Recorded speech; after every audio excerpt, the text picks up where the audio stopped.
بسم الله الرحمن الرحيم الحمد لله رب العالمين وأفضل الصلاة وأتم التسليم على سيدنا محمد وعلى آله وصحبه أجمعين. وبعد, ceci est donc une deuxième leçon au chapitre de la Grande Ablution, au chapitre du Ghusl, toujours tiré du précis de Fiqh Malikite. Nous avions parlé la semaine dernière, ou nous avions parlé dans une précédente vidéo, des causes qui obligent, qui rendent obligatoire le ghusl. Passons, si vous le voulez bien, aux occasions ou pour lesquelles il est vivement recommandé, je dis, de faire la grande ablution et pas simplement recommandé. Comprenez ici, pour lesquelles il est donc vivement recommandé, c'est-à-dire en tant que pratique sunna, de faire la grande ablution. Alors, on a dit donc dans cette précédente vidéo qu'il y a des causes qui rendent obligatoire le ghusl, comme par exemple l'état d'impureté majeure, el-janaba comme on dit en arabe, dont on a précisé qu'il était un caractère immatériel, wasf ma'nawi, qui affecte l'individu et qui résulte de l'émission de sperme ou de l'intromission du gland dans les parties érotogènes. Excusez-moi, ça me gratte le nez. Et puis, il y a donc ces occasions pour lesquelles il est recommandé, vivement recommandé de faire le ghusl. Ceci n'est pas cela. On fera bien la distinction entre les causes qui rendent obligatoire le ghusl et les occasions pour lesquelles il est vivement recommandé de faire le ghusl. Une fois de plus, ceci n'équivaut pas à cela. Alors, quand est-ce qu'il est vivement recommandé de faire la grande ablution? Eh bien, il est recommandé de faire la grande ablution, le ghusl, à l'occasion, tout d'abord, premièrement, de la prière du vendredi. De la prière du vendredi, évidemment, pour ceux à qui elle est rendue obligatoire. Quant à ceux qui ne sont pas astreints à la prière publique du vendredi, il y en a, comme la femme, comme l'impubère, par exemple. Eh bien, ceux-là, il ne leur est pas recommandé de faire le ghusl.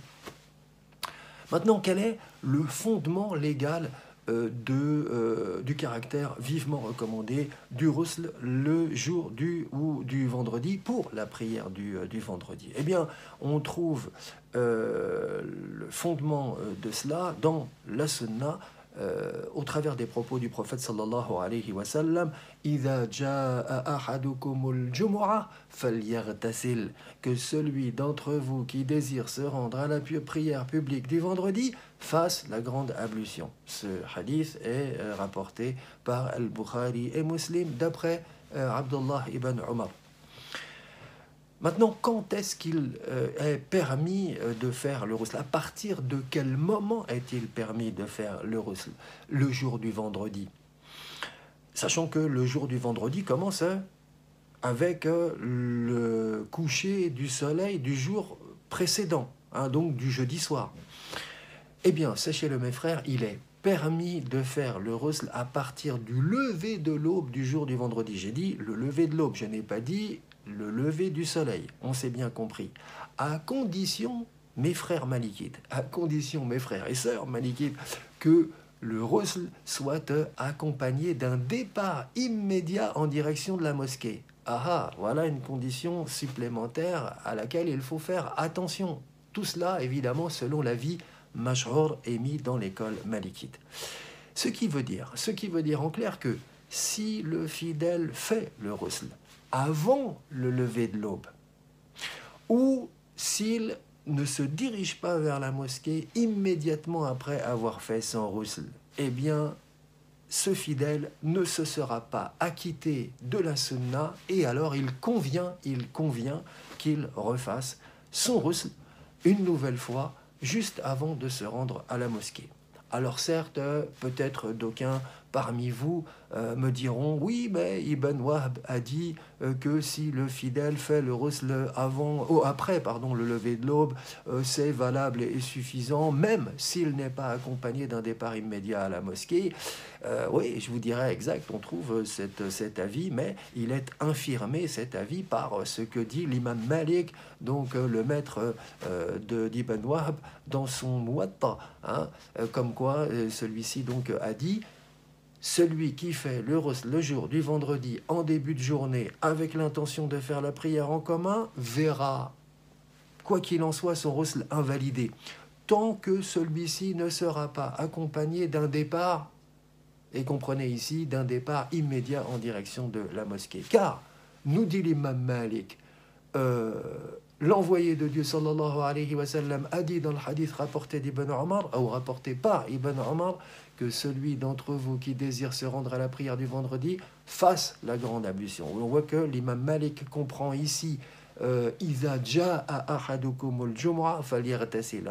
Il estimait qu'il y avait ici donc l'idée d'obligation de faire suivre le ghusl par un départ immédiat en direction de la mosquée. Tel est en tout cas l'avis mashhour dans l'école malikite. Et c'est pourquoi les malikites disent que le ghusl du vendredi est pour la solennité de la prière en commun, et non pour la solennité du jour du vendredi. Ben oui, à la différence du ghusl des deux fêtes, qu'on va voir tout à l'heure, à la différence du ghusl des deux fêtes, qui étant recommandé lui aussi pour la solennité du jour de fête, ou étant recommandé lui aussi, est recommandé pour la solennité du jour de fête, et non pour la solennité de la prière en commun.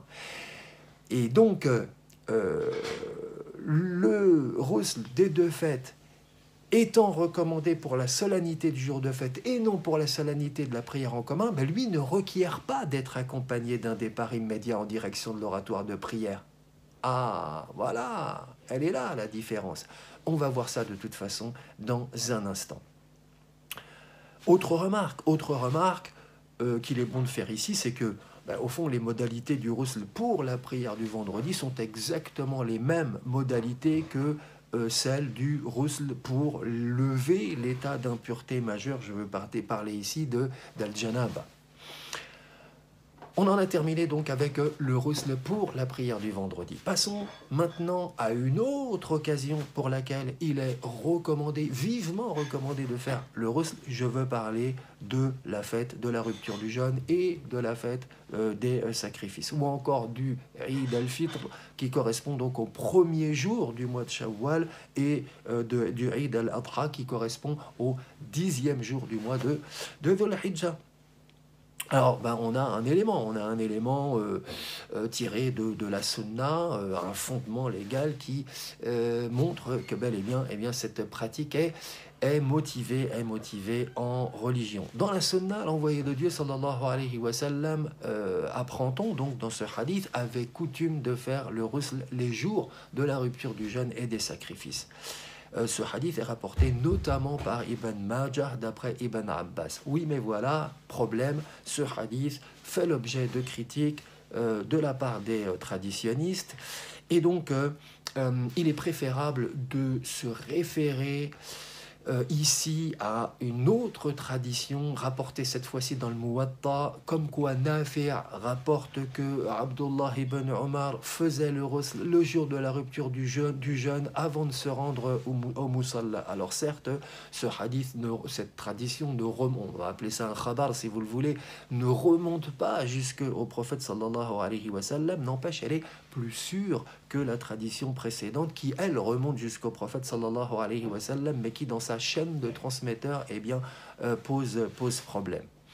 Donc je conseille plutôt à nos frères malikites d'invoquer cette seconde tradition, cette fois-ci d'après un compagnon, puisque vous le savez, quand un compagnon fait quelque chose, nécessairement il faut qu'il le fasse en référence au prophète sallallahu alayhi wa sallam. Et donc finalement, cette tradition rapportée d'après un compagnon a le même statut que ce qui remonte jusqu'au prophète sallallahu alayhi wa sallam.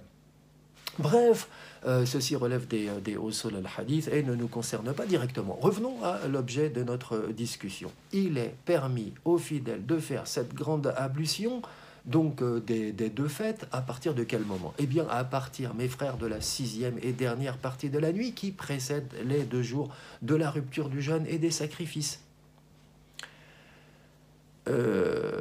Autrement dit, il est permis de faire ce ghusl avant l'aube du jour de ces 2 fêtes, ainsi d'ailleurs que le Mukhtasar le rapporte de Malik. Si le fidèle, nous dit Malik, l'imam Malik fait le ghusl avant l'aube, c'est toléré.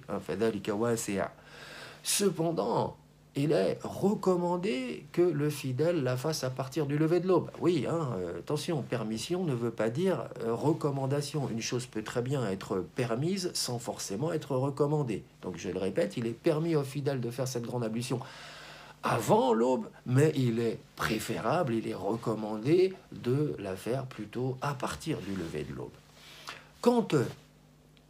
Et là, je reviens à ce que je disais tout à l'heure. Quant à la condition que la grande ablution soit assortie d'un départ immédiat en direction du musalla, cette fois-ci, c'est-à-dire à l'oratoire en plein air, un stade comme on le fait aujourd'hui, eh bien, cette condition ne vaut pas en ce qui concerne la prière des fêtes, comme je l'ai dit. Car cette purification par le ghusl est alors, mes frères, non plus pour la prière en commun, mais pour la solennité du jour de fête. Ceci est un point.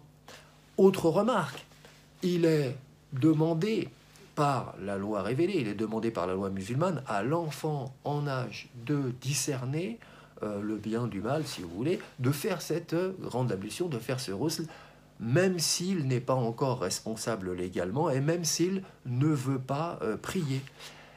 Mais évidemment, tout cela ne constitue pas une pratique traditionnelle de rigueur. Et troisième et dernière occasion pour laquelle il est vivement recommandé de faire le ghusl, et par là nous terminerons cette vidéo, le fait d'entrer en état de sacralisation pour le pèlerin, quand bien même le fidèle serait une femme, tenez-vous bien, en état de menstru ou de lochi, elle pourra malgré cela faire sa grande ablution sans aucun inconvénient à cela. Dans la sunna, Zayd ibn Thabit radiyallahu anhu affirme avoir vu le prophète sallallahu alayhi wa sallam ôter ses vêtements profanes avant de se sacraliser et faire le ghusl, et c'est là le point qui nous intéresse dans cette tradition. Je ne tarde pas plus, je vous dis à très bientôt pour une prochaine vidéo, toujours concernant le précis de fiqh malikite. Wa sallallahu ala sayyidina Muhammad wa akhiru da'wana anil hamdulillahi rabbil alamin. Allahumma hdina fi man hadayt wa afina fi man afayt.